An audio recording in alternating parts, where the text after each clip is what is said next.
Anda masih di Sindo Sore pemirsa. Mobil dinas Camat Baito Konawe Selatan yang kerap ditumpangi Guru Supriyani selama menjalani proses hukum ditembak oleh orang tak dikenal. Penembakan diduga sebagai bentuk teror terjadi usai sidang pembacaan eksepsi Supriyani.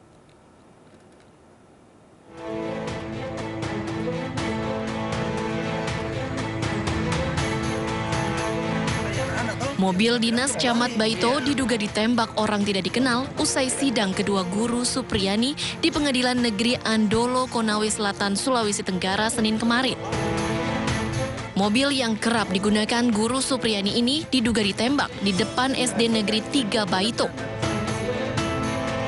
Saat ditembak, mobil minibus berplat merah ini dikemudikan Kasih Pemerintahan Kecamatan Baito sekaligus PJ Kades Ahuang Guluri saat hendak menuju kantor kecamatan.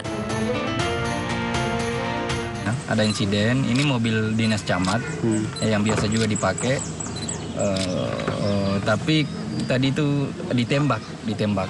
Nah ini yang kami lagi identifikasi dia tembak, tapi waktu ditembak ini bukan Pak Camat yang bawa, ada kepala desa yang bawa. Sepulang dari sidang, kami lagi makan. Pak Desa Huang Gluri pulang di rumahnya. Sekitar 1 jam berselang, beliau balik. Saya lagi duduk-duduk di aula, situ di tribun.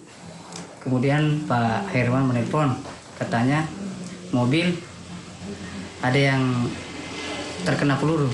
Tapi saya belum bisa pastikan peluru apa, makanya kami langsung ke sana. Kita dapat informasi, satu ke TKP, saya lihat ini semua. Jadi untuk sementara tunggu ident dari Polres. Ya. Untuk sementara saya. Mobil ini mau dibawa kemana ini? Oh, di Polsek dulu. Polsek. Sambil menunggu ident dari sana. Tak ada korban jiwa ataupun luka dalam peristiwa ini, namun kaca sebelah kiri di kursi tengah retak hingga nyaris berlubang. Kejadian ini pun dianggap sebagai teror terhadap Supriyani. Sebelumnya, mobil ini kerap ditumpangi Supriyani, guru honorer yang dituduh menganiaya siswanya yang merupakan anak polisi selama menjalani sidang. Saat ini kasus dugaan penganiayaan guru honorer Supriyani masih terus berlanjut di Pengadilan Negeri Andolo, Konawe Selatan. Dari Konawe Selatan, Sulawesi Tenggara, Muhtarudin, iNews melaporkan. Diduga tidak hanya dikriminalisasi dan dimintai uang damai, namun teror pun semakin kuat setelah mobil camat yang kerap ditumpangi guru honorer Supriyani ditembaki oleh orang tak dikenal. Bahkan dugaan dimintai uang oleh oknum aparat hingga KPAI juga muncul. Kemana Supriyani harus mencari keadilan dan perlindungan? Kita akan membahasnya lebih dalam dengan pakar hukum pidana Hipnu Nugroho. Selamat sore, Profesor Hipnu Nugroho. Selamat sore, Mas. Baik, Prof, apakah Anda melihat dari kasus Supriyani adalah upaya dari kriminalisasi, Prof? Iya, upaya kriminalisasi. Kita melihat subjek hukumnya adalah sebagai guru. Oke. Guru itu adalah mendidik. Mendidik, melindungi, membantu sebagai orang tua, sebagai sahabat anak, itu yang dilakukan. Nah, dalam konteks hukum, aspek melawan hukumnya di mana? Mau mendidik, kecuali niatan untuk melukai. Tidak ada itu, guru itu melukai itu nggak ada. Itu dalam rangka mendidik. Mendidik. Oleh karena itu, perkara ini sangat disayangkan sampai pada suatu persidangan. Harusnya restoratif justice ketika itu. Oke. Kompleks suatu penanganan bukan suatu tindak pidana. Sehingga kalau toh sampai ini disidangkan, mudah-mudahan nanti dituntut bebas. Baik. Kalau tidak dituntut bebas, diputus bebas. Karena sifat melakukannya nggak ada, Mas.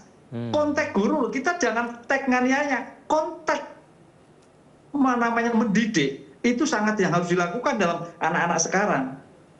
Begitu, Mas Kevin. Oke, ini sempat dari kuasa hukum Supriyani mengajukan eksepsi tapi ditolak dan akan melanjutkan dari persidangan. Kalau Anda melihat ke depannya, seperti apa jalannya persidangan ke depan, Prof? Ya, kita berpikir positif. Oke, kalau ditolak, enggak apa-apa. Enggak tolak, enggak apa-apa. Karena memang kemarin harusnya itu di pra-peradilan kan, atau diselesaikan banyak cara. Sebetulnya dalam kasus-kasus terhadap anak itu banyak alternatif, Mas. Baik. Di sini sekarang penegak hukum harus berpikir alternatif penyelesaian suatu perkara. Nah, jangan sampai pada litigasi.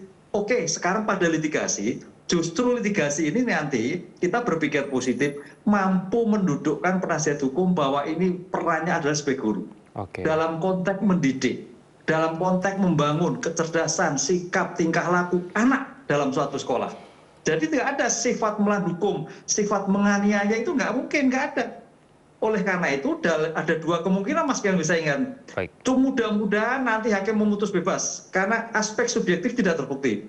Atau memang sampai melanjut tuntutan tidak dapat diterima. Ini yang berkembang sekarang ketika ada suatu permasalahan pada awal, misalkan pada pemeriksaan tidak didampingi Bapas, bagaimana anak itu juga nanti di persidangan. Anak itu persidangan itu memang nanti diawasi Bapas loh. Dan bernilai tidak bernilai karena tidak disumpah loh anaknya. Ini buktinya kan anak-anak, bukan bukti dalam orang tua.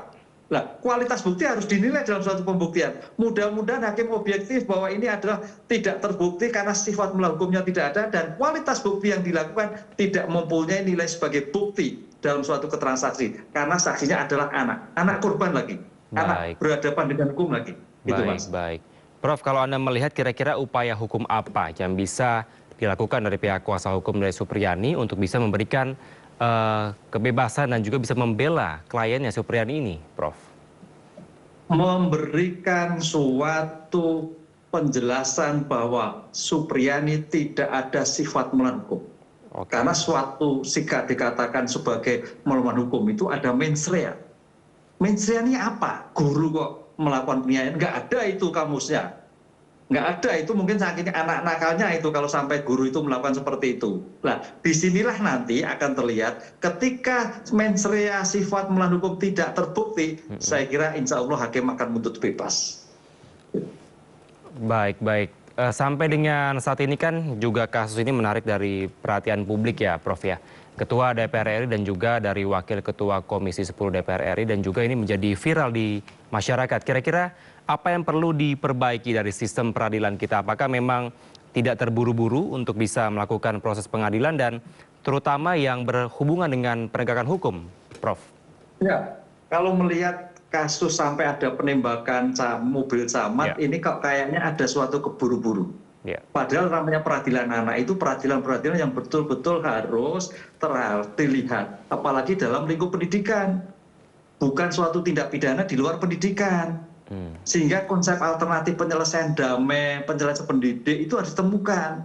Kalau terlihat adanya suatu penembakan, oh itu sudah preman itu, artinya itu. Saya kira itu harus diselesaikan yang menembak segala itu. Kan. Itu ya, tindakan bupati bagus, camat diberhentikan. Karena itu bagian Diknas. Diknas itu kalau kita tingkat daerah itu kewenangan dari bupati, kepala dinas. Nah, kepala dinas itu mempunyai kewenangan yang ada di sana. Nah, oleh karena itu kepala dinas mampu menyelesaikan sampai pada tindakan peradilan. Kalau toh peradilan, saya yakin dengan viral seperti ini, tanpa viral pun lah, dalam konteks, kita melihatnya jangan teks loh Mas, konteks pembelajaran, anak itu adalah bagian dari orang tua, bagian dari sebagai sahabat, sebagai pamong, sehingga harus memberikan suatu tindakan. Kalau toh sampai terjadi, saya kira itu ya orang Jawa kebangetan si anak yang bersangkutan. Dengan demikian, ketika tidak terbukti, ada dua alternatif. Mudah-mudahan hakim menuntut namanya tuntutan tidak ada diterima. Kalau memang jaksa nanti terus menaikkan, tuntutan tidak diterima ini perkembangan baru sekali lagi. Karena apa? Pemeriksaan awal bermasalah. Bapas tidak dilanjutkan. Pemeriksaan dilakukan, pemeriksaan anak juga tidak objektif kan gitu. Karena ada dugaan-dugaan kekerasan. Berarti tuntutan dapat diterima. Atau kalau masuk pembuktian, bukti tidak cukup. Karena sifat melawan hukum tidak ditemukan pada aspek Ibu Supriyanti tadi. Oke, Prof Ibnu, ini juga ada informasi bahwa dari pihak kuasa hukum menyampaikan kepada media bahwa kliennya ini dimintai uang untuk penangguhan penahanan sebesar 15 juta dari oknum jaksa. Apakah Anda melihat ini sering terjadi di daerah-daerah dan juga mungkin untuk bisa memuluskan apa yang diinginkan dari pihak-pihak penguasa sebenarnya, Prof? Ya, dalam teori memang dalam penangguhan penahanan dimungkinkan. Penangguhan penahanan itu bisa penangguhan pada orang. Jadi seorang pejabat menangguhan bisa dengan uang. Tapi uang itu tidak bisa dimintakan pada oknum jaksa, dititipkan di panitera. Kan itu loh, di panitera nanti dikembalikan. Itu pun sesuai dengan kemampuan. sini kok mengada-ada kalau sampai terjadi namanya penangguhan dengan uang segala itu. Apalagi ini guru loh. Guru loh. Jadi guru itu tingkat pelarinya agak sulit. Tingkat mempersulit juga tidak sulit. Jadi kalau toh sampai dilakukan penahanan, pertanyaannya sejauh mana kekhawatiran yang bersangkutan. Kalau cuma guru penjara itu baru ditangguhkan bisa. Ini guru. Jadi saya kira proaktifnya itu sudah cukup untuk melakukan suatu persidangan. Kalau toh dilakukan tindakan penahanan, suatu keterlaluan.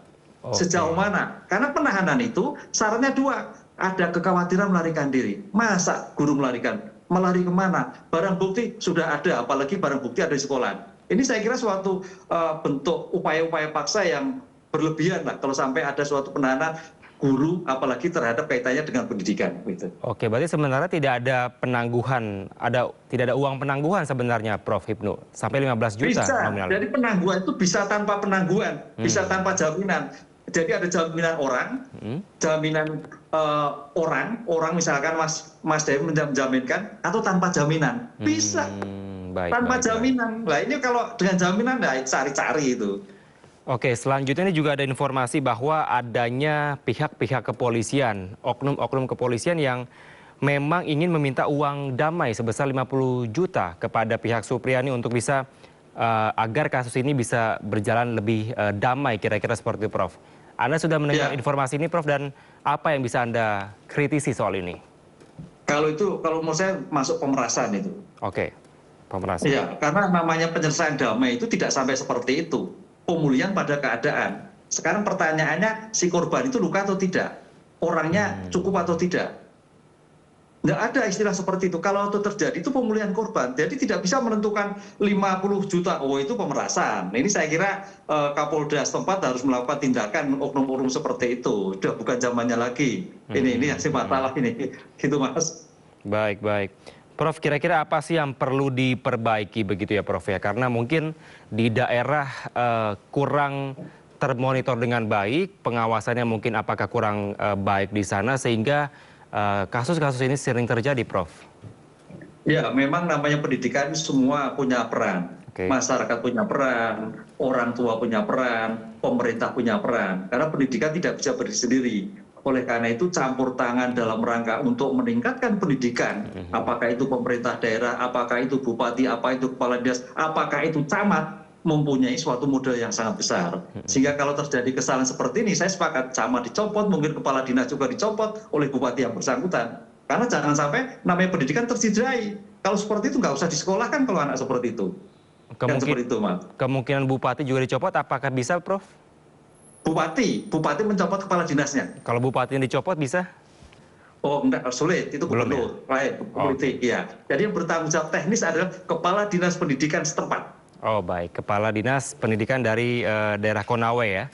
Iya, begitu. Baik. Kita akan menantikan, Prof. Hipnu, apakah memang proses pengadilan ke depan berjalan dengan baik, semoga sesuai dengan harapan bahwa dapat dibebaskan dari hukum Guru Supriyani ini. Terima kasih. Prof. Hipnu telah bergabung bersama kami di Sindo Sore. Selamat sore, Prof. Selamat sore, matur nuwun. Ya.